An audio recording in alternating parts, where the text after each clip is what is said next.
High everyone, আসসালামু আলাইকুম। Welcome back to my channel Farhana's cooking world.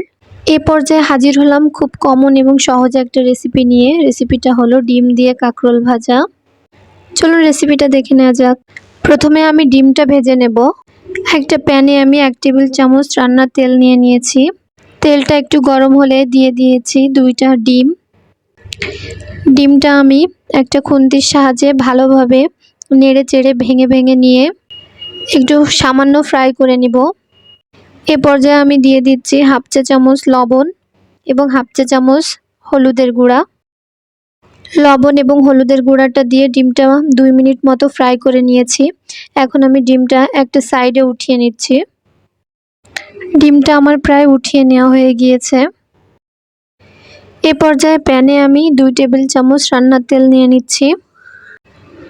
তেলটা দেওয়ার পরে তেলটা গরম হওয়ার জন্য একটু অপেক্ষা করব।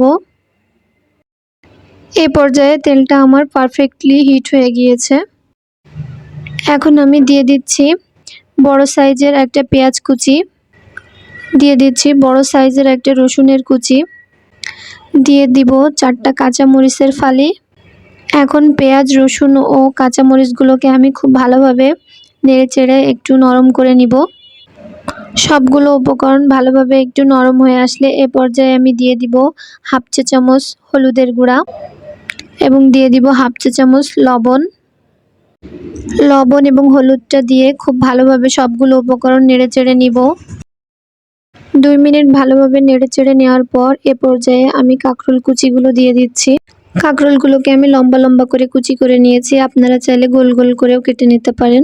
কাঁকরোলের সাথে আমি কিছু আলুও কুচি করে নিয়েছি, এতে করে কাঁকরোল ভাজিটা খেতে বেশি টেস্ট হয়।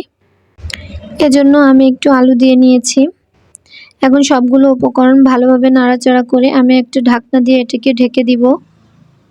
চুলার হিটটা মিডিয়ামে রেখে আমি এটিকে 2 মিনিট মতো রান্না করব। এ পর্যায়ে কাঁকরোল এবং আলুগুলো অলমোস্ট সিদ্ধ হয়ে এসেছে। এখন কাঁকরোলগুলোকে অনবরত নেড়েচেড়ে ভেজে নিতে হবে।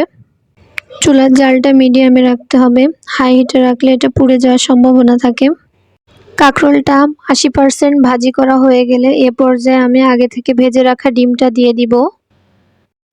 ডিমটা দেওয়ার পরে আমি বেশিক্ষণ আর ভাজি করব না। ডিমটা দেওয়ার পরে 2 মিনিট মতো উল্টিয়ে পাল্টিয়ে ভাজি করে নিলেই তৈরি হয়ে যাবে কাঁকরোল ভাজাটা। এ পর্যায়ে আমার কাঁকরোল ভাজিটা হয়ে গিয়েছে। এখন আমি চুলার জালটা অফ করে এটিকে নামিয়ে নেব এবং এটিকে একটা সার্ভিং প্লেটে সার্ভ করে নিব। চলুন দেখে নেওয়া যাক।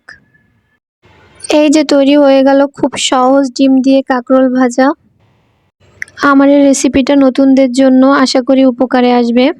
রেসিপিটি ভালো লাগলে অবশ্যই আমার চ্যানেলটি সাবস্ক্রাইব করে দিবেন এবং পাশে থাকা বেল বাটনটি অন করে দিবেন। কমেন্ট করে আপনাদের মতামত জানাবেন। আজকে এই পর্যন্তই। আল্লাহ হাফেজ।